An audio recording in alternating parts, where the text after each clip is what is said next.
Nous avons vu jusqu'ici les différentes étapes de fabrication qui nous permettent d'arriver au mou, c'est-à-dire notre jus sucré, coloré, stérilisé et amérisé, principalement grâce au malt et au houblon. Une fois celui-ci refroidi, il est transféré de la cuve d'ébullition vers la cuve de fermentation. Cette étape s'appelle l'entonnement. Pour cela, nous utilisons une queue de carpe, ce qui permet d'oxygéner le mou afin de favoriser la future croissance de la levure.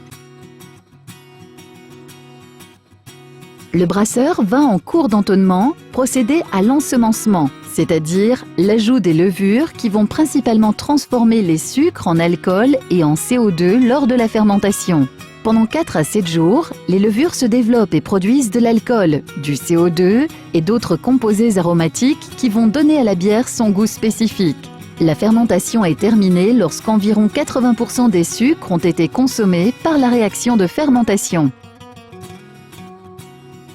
Nous pratiquons une fermentation dite fermentation haute. Cela signifie qu'elle se déroule à une température aux alentours de 25 degrés Celsius, mais également que les levures ont tendance à remonter au sommet de la cuve, ce qui permet alors de les récupérer pour un futur brassin.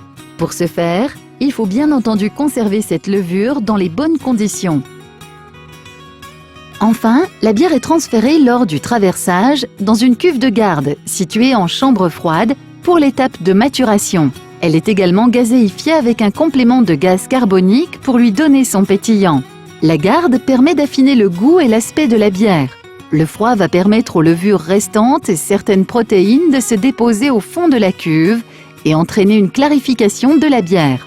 Après quelques jours, nous obtenons une bière fraîche et non pasteurisée qui est prête à être servie au bar et dégustée. Elle peut ensuite être conservée en garde plusieurs semaines.